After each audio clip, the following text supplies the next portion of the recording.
Abbiamo trascorso un'estate sicuramente molto particolare a causa dell'emergenza globale sanitaria e in questo momento è avvenuto l'accorpamento dei due siti, Velia e Paestum.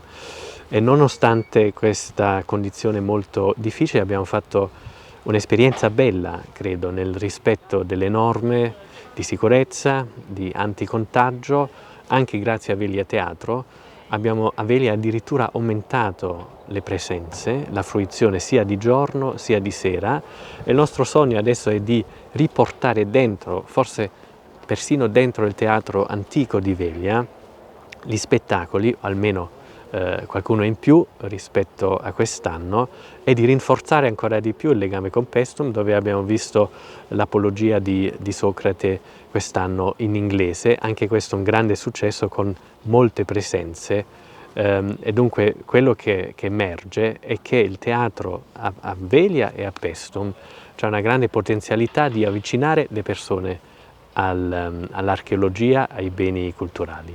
Lo spettacolo che vedremo stasera è l'adattamento teatrale in lingua inglese di uno dei più celebri dialoghi platonici, Apologia.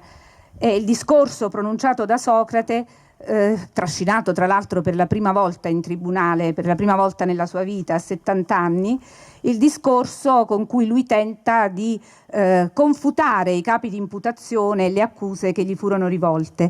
Ma qualunque sia l'interpretazione che ciascuno di noi voglia dare a questo celebre processo, rimane il fatto che la figura di Socrate emana il suo fascino perenne, universale. Vedremo in scena Christian Poggioni, interprete e regista dello spettacolo, un attore allievo di Giorgio Strehler del Piccolo Teatro di Milano. Al violoncello Irina Solinas, coautrice delle musiche composte appositamente per questo spettacolo, Requiem for Socrates, coautrice assieme al suo maestro, uno dei nomi più importanti a livello internazionale del violoncello, Giovanni Sollima. Ma prima di essere chiamati a diventare noi tutti i 500 giudici della giuria popolare e prima di lasciare la parola a Vince Esposito, che farà una presentazione in inglese dello spettacolo, e poi naturalmente a Socrate e ai suoi accusatori, intendo congedarmi da voi con questi versi del grande poeta neogreco Yannis Ritsos. Eppure, chissà, laddove ognuno resiste senza speranza, forse è là che inizia la storia umana, come la chiamiamo, e la bellezza dell'uomo. Buon ascolto e buona visione. It's a pleasure for me to be here tonight and share with you some information about this amazing performance performed by Christian Poggioni in English language. So now I'm going to read some small notes to help you getting in the mood of the play and understanding the meaning of the show.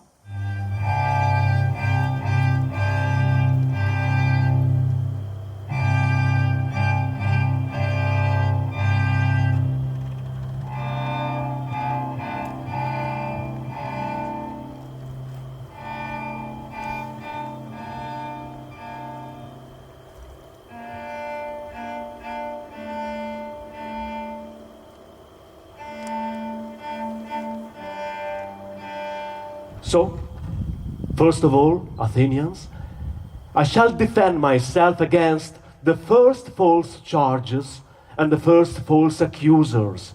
I fear those past accusers much more than Anytus and Meletus.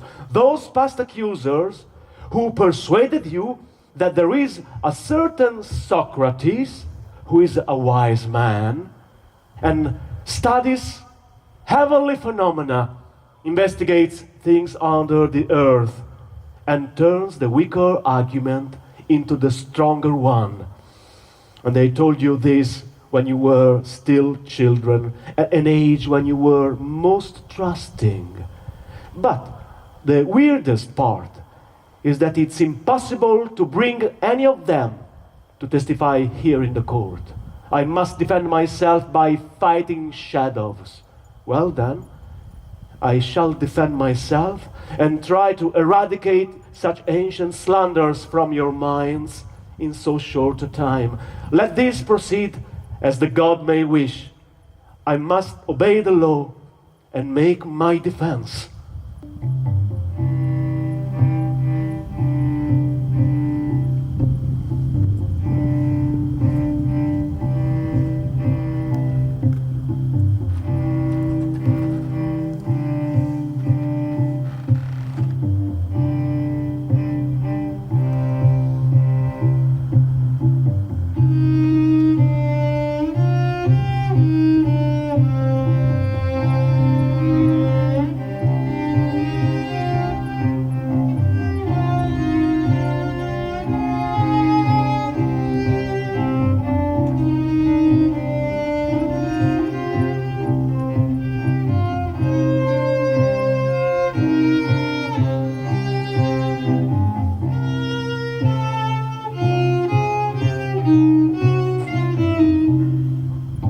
Claiming he can walk on the clouds and other silly things.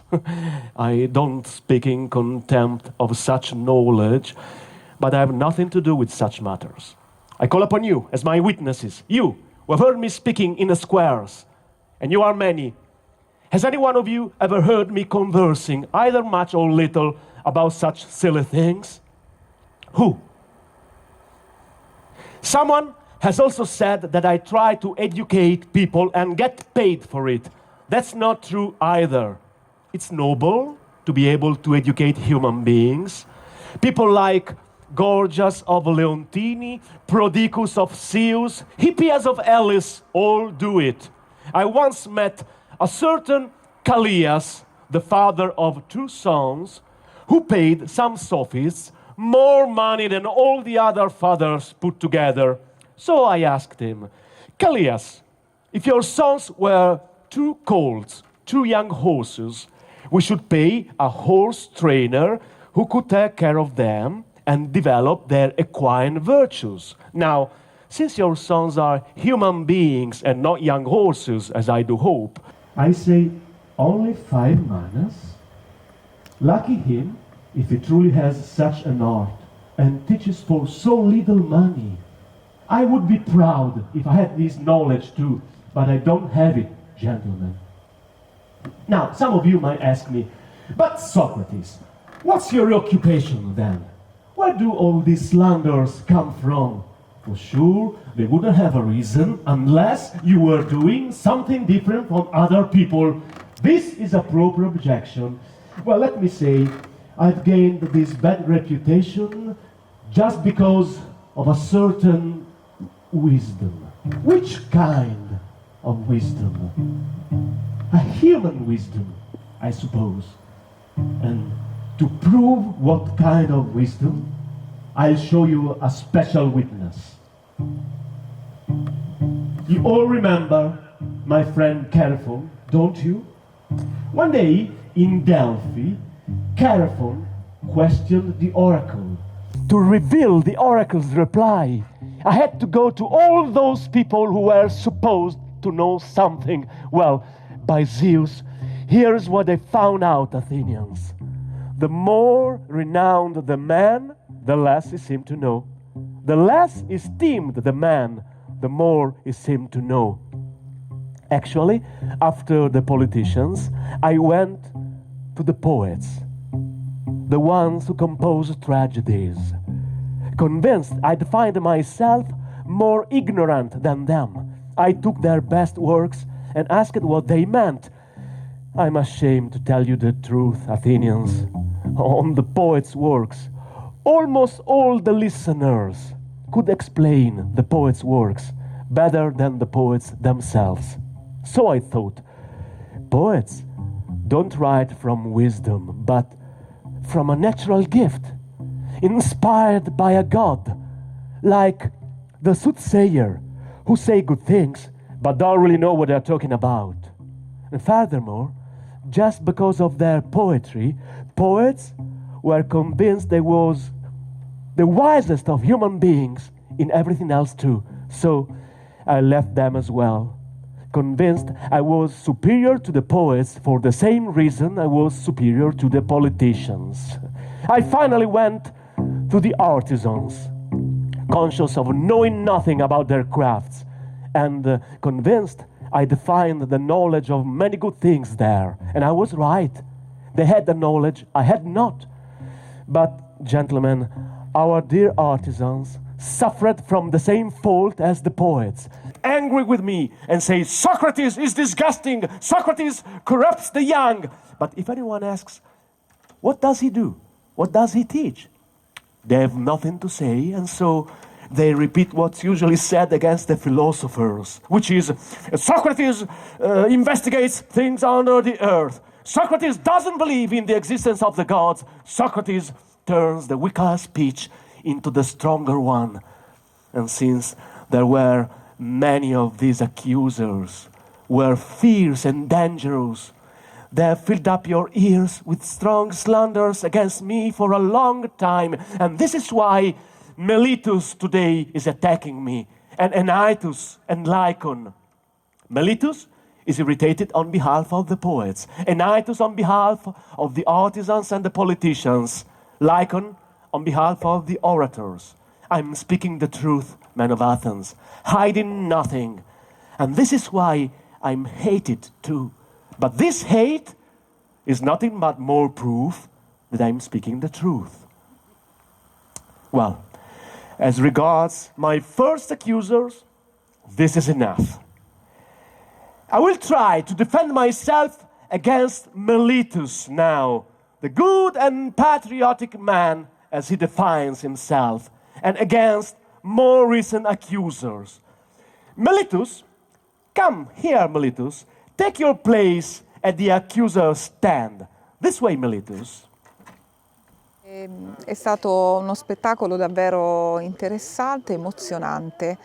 Il pubblico ha apprezzato una recitazione di grande livello, un violoncello di altrettanto livello scenico e musicale, e quindi è stato un onore per noi tutti come amici di Paestum e quindi come parco archeologico vivere questo gemellaggio, che non è più un gemellaggio perché parliamo di un'unica casa, il parco archeologico di Paestum e Velia, e questa sera si è concretizzato attraverso il teatro, il Velia Teatro, questo sogno che tutti noi avevamo e che fino a qualche tempo fa sembrava un sogno, adesso è una realtà, di unire i due parchi e diventare un'unica grande famiglia archeologica. È stato davvero emozionante assistere a uno spettacolo e poter notare che nel pubblico erano presenti e sono ancora qui persone che, pur non essendo anglofone, hanno potuto vivere un'emozione molto forte attraverso le doti della recitazione di un attore quale Cristian Poggioni e ascoltare una musica di un violoncello e poter vivere veramente questa emozione ha avuto un grande valore per noi, per il significato dell'unione di Paestum e Velia. Do you remember your accusation? Let me refresh your memory. Your sworn statement goes something like this. Socrates is a criminal. Can you repeat it, Meletus? Socrates is a criminal. Because he corrupts the young? Because he corrupts and doesn't believe in those gods in whom the city believes, but rather in new and different deities. Socrates is a criminal because he corrupts the young and doesn't believe in those gods in whom the city believes, but rather in new and different deities. Yes. Good start, Miletus. Here is the charge. Let's examine it point by point.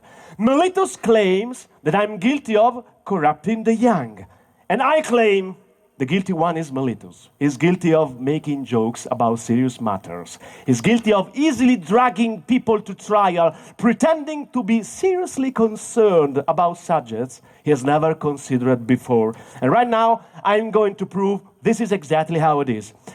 Miletus, my dear Miletus, tell me, don't you consider it of the greatest importance that our young men grow up as best as possible?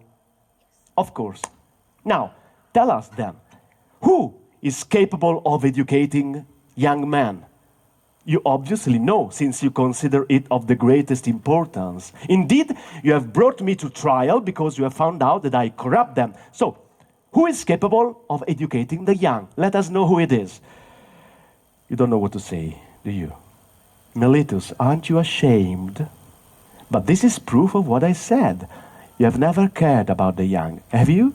So come on, speak up, my friend. Who is capable of educating our young men? Miletus, could it be the law?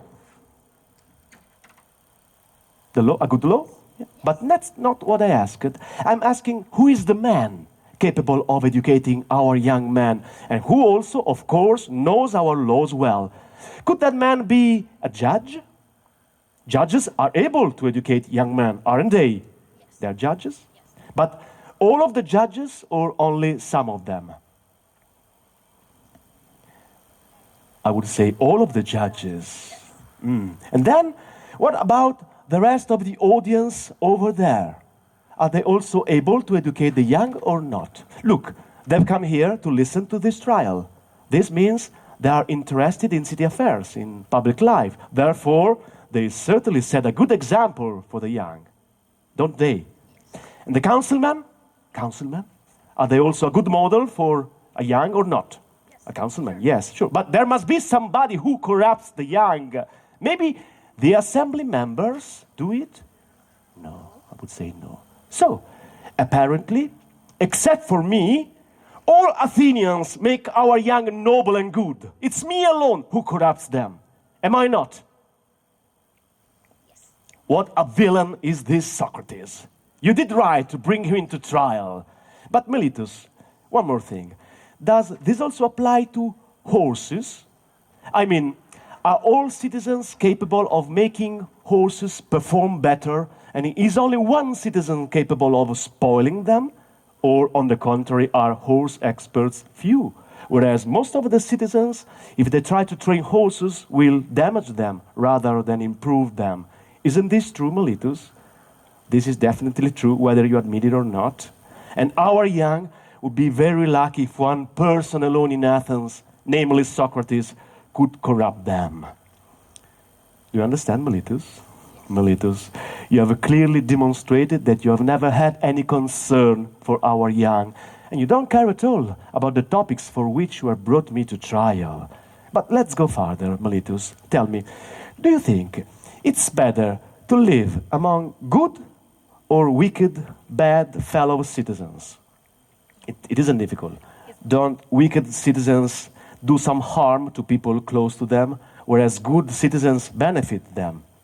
And is there anybody who wishes to be harmed by other people rather than to gain a benefit?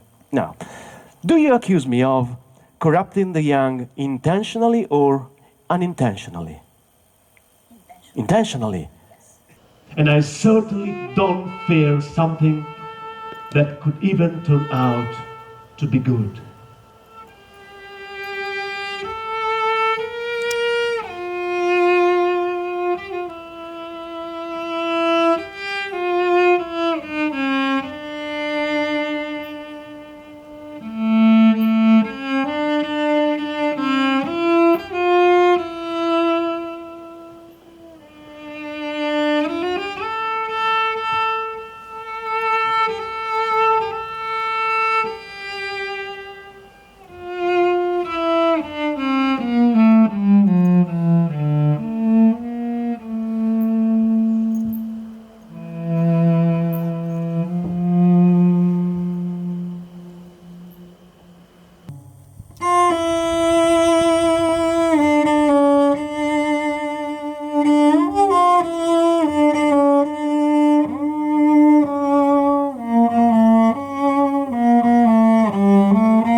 anything else before virtue? Punish them, tormenting them as I've tormented you. And if my children think they are somebody when they are nobody, shame them as I've shamed you. And now, I would like to converse with those who voted for my discharge. Stay with me, friends, a bit longer. The judges are still busy. It still isn't time to go to the place where I'm going to die. I'll tell you a secret. Something miraculous has happened today. Follow me. The voice I usually hear inside me, the demon voice, until yesterday was always ready to stop me, even in the smallest things, if I were about to do something wrong. Menelaus, or Agamemnon, or Odysseus, or Sisyphus, or countless others, you'll be spoiled for choice. Wouldn't it be unbelievably lovely to mix and talk and discuss with them? One thing's for sure, the people there will not put me to death if I examine them. For if it's true what they say, the people there, besides being happier than the people here, are immortal for eternity. But now, it's time for us to go. I to die, and you to live. But which of us will meet a better fate is unclear to everybody except the God.